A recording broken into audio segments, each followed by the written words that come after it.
What's up, everybody? How y'all doing? Nice to see everybody. It's been a while. What were you looking forward to most coming into today, first day of training camp? Football. It feels like it's been ages, long off season. Excited to see the guys. You know how it is. You get away from football for a little bit and then you start missing it. You get that itch again just to be out there in the grass and, just running around, talking junk. I would say talking other things, but you get it. A little PG-13 now. You mentioned a long off season. Did it feel a little bit longer this season with the way the last season ended? Yeah. All kind of the drama that was out there in the media and everything. What did you feel that the off season went a little bit longer than typically? No, it was short. No, it was a usual distance. I feel like I enjoyed my time, but it wasn't long at all. It was the same distance it's been since I've been in the league for the past 8 years, 9 years now. So I was just excited to get back. I feel like football takes its toll on you throughout the year, but once it's done, it's like, damn, I miss it. So no, that was the same distance. You weren't afraid to express, to show some of the frustrations.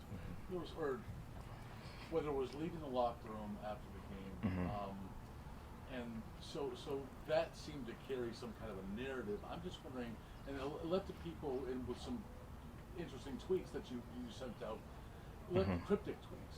It let the people question cryptic. It's a great word. It led to people questioning what your thoughts were about your role here, and then after, and it just fueled up after what happened. Can you go into any kind of detail on what your thoughts were during that offseason, in which you showed your frustration, and you did have some cryptic tweets? Ask me your exact question. Because you're kind of going all over the place. I feel like you're trying to not ask a question, but just ask a question, please. Thank you. Yeah. All right. Oh, thank you. Well, obviously. Shit. Well, Coach had came up and he said that he misspoke. Like, I don't know if anybody has a family here. Everybody has family issues. Everybody has family problems in the house. Like, I was here. I did have a conversation with Coach. And I like to keep things in-house. You know what I'm saying? Like, as a player in this, I've been in the league. I'm going on my 9th year right now. You know what I'm saying? I got more football behind me than I do in front of me. My main focus and my only focus is winning. Super Bowls is everybody say they want a Super Bowl, but we've had legitimate chances at this thing. Like, we've had the team, we've had the coaches, we've had everything that we needed. And as far as us not getting over the hump, I feel like it's always asked for a cause for a conversation. You know what I'm saying? And I always wanted to have a conversation. And we have an open door policy. Coach will tell you he has an open door policy. And I've had those conversations. So I try to keep a lot of things in-house. But, you know what I'm saying, as regarding last year, obviously the way we lost was just terrible in any regard. You don't want to lose any game. But we've lost for a couple years at this point. And we've been trying to get over the hump. And obviously it calls for a lot of frustration. But all in all, like, as far as with that, I was here, but he did have a conversation. Me and him did have a conversation. It's all water under the bridge now, but I attribute it to family matters. You know what I'm saying? Like, I don't like dancing around things. I don't like those kind of questions. The black and white is everybody has family matters. We had a conversation. Everything is all is well. Water under the bridge. Now we back at work, and I look at football. It's kind of hard. It's a business at the end of the day, but when you go out there and you fight tooth and nail, you put a lot of sweat equity into this thing, it starts to feel like a family. So for me, I kind of keep everything in-house, you know what I'm saying? But at the end of the day, we had those conversations. Everything that needed to be said was said, and we talked it out as men, everybody involved. Josh, you didn't talk about legal issues from last year. Yeah. Where is your headspace at on that? I don't know if you get too many more questions because you're a little. Well, no. Questions aren't as. I'm kidding. I'm only kidding. Go ahead. No, you talked about lingering issues, frustrations from last year, whether it's your role in the offense or having more say in the offense. That is insane. Like, for me, like, even.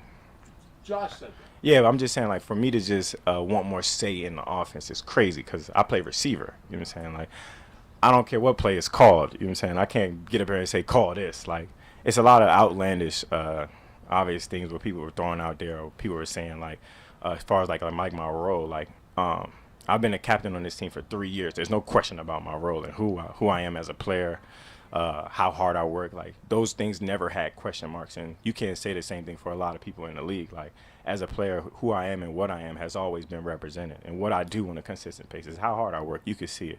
and my teammates speak highly about me in that regard, especially considering I've been a captain damn near since I got here. So as far as like me wanting to say so on the play call, like that is insane to me. Just cause like I couldn't call a play to save my life. Like I couldn't call a game to save my life. Like be for real. Steph, are you and Josh good?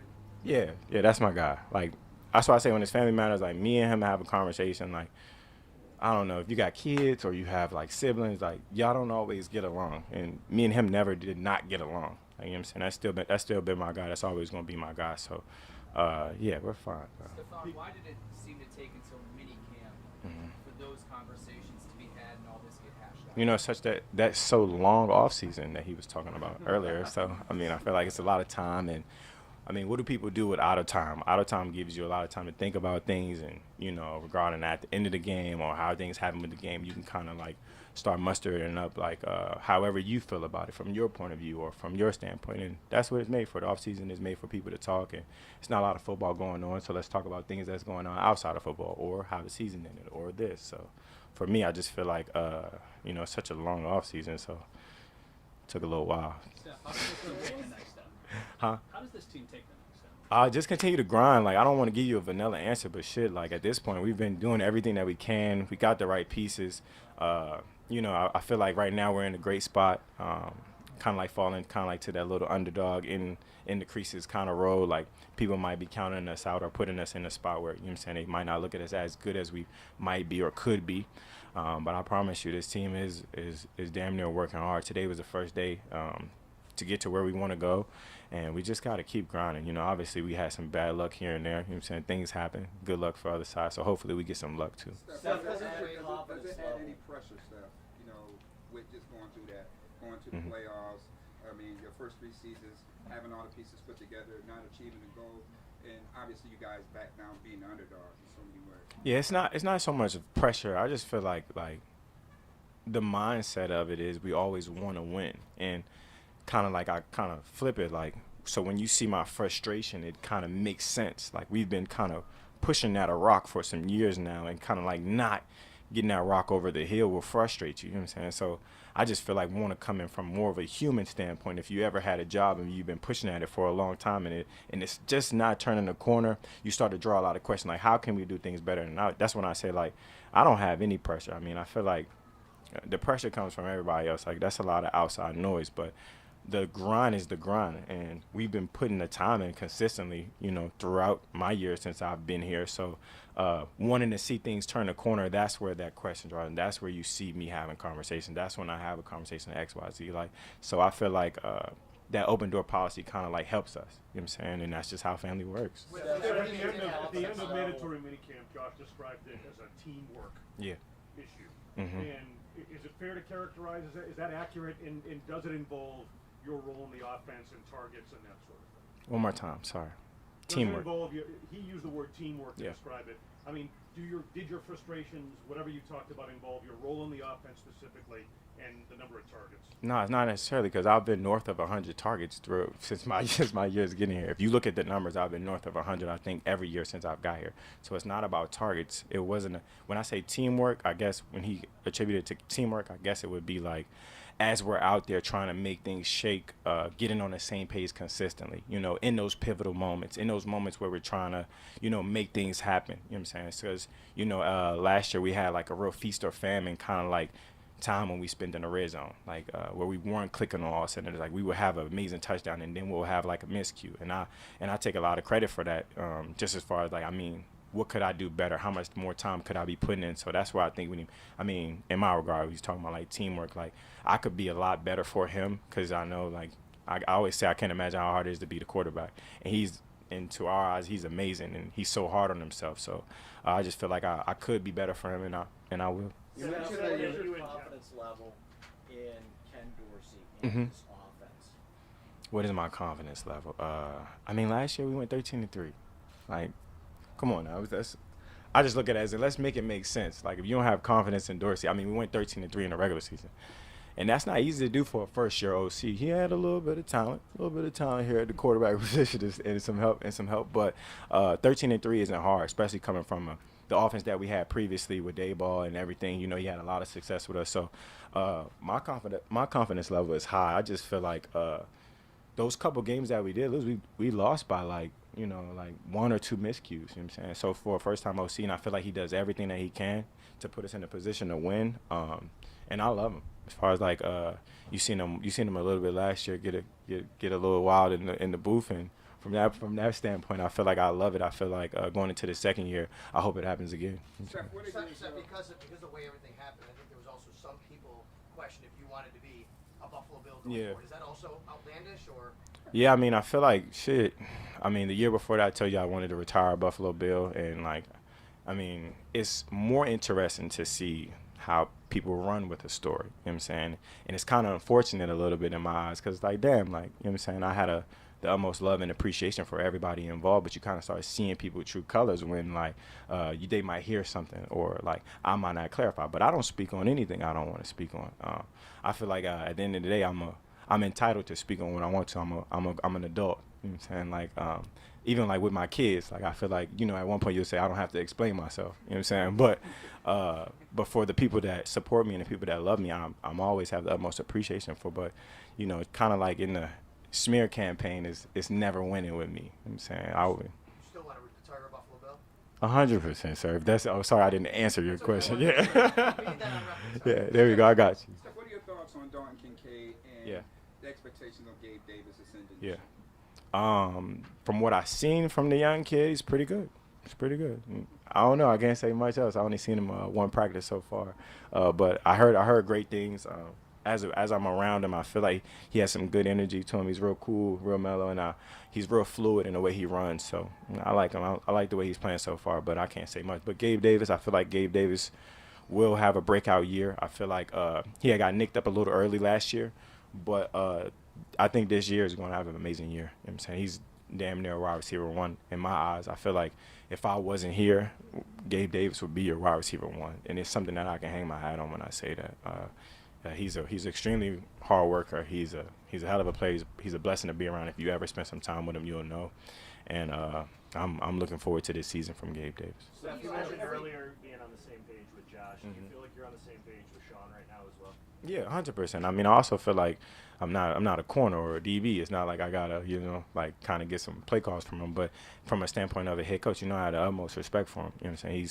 He's a guy that you can always have an open door policy where you can have a conversation with as a man more importantly than just football. So, I feel like we're on the same page and moving forward. That's why I said, like, it's all water under the bridge. Like, I know y'all haven't spent too much time with me this offseason, and I missed you guys too, but, you know what I'm saying? You know what I'm saying? But all is well in the Mafia household. Obviously made the most of that offseason. Your camp, France, everything. Yeah. If you want us to all come to France next year, we can. Y'all can hang out, man. That'd be great. But what if that was most refreshing? Like, what if that maybe helped you reset for a season?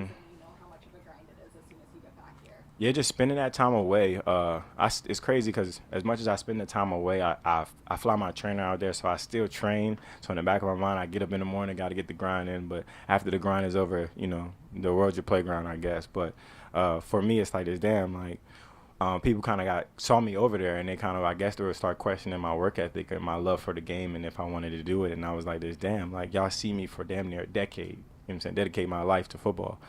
And I haven't stopped. You know what I'm saying? I won't stop. I've been the same guy. I'm going to stay the same guy. And I just, you know what I'm saying, the consistency level of it, But I am getting older. And when I say that, I got more football behind me than I do in front of me. So as I mature and I become an adult, I kind of got to shift my focus a little bit at times, you know what I'm saying, but all while still grinding, keeping the main thing the main thing. Josh has talked about that. Josh has talked about the window, that he feels that whatever the new focus and determination that he has, that the window is open, but it closes pretty It gets a little tight now. It gets a little tight. Yeah, so, I mean, do you feel that urgency, too? Is that maybe where some of it comes from in you that leads to situations? 100%. I also was on a team that had a window just like that. You know what I'm saying? Like when I was in Minnesota, we had a real window.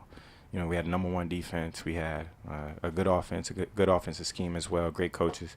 And we had a great year. We had an okay year. We had a good year. We had an okay year. So seeing that window, and this is a way different team than that team. You know what I'm saying? So I kind of like, that's where kind of like some of the frustration could come from. Like, I've been here before. You know what I'm saying? I've been in the NFC Championship. I've been in the AFC Championship at this point.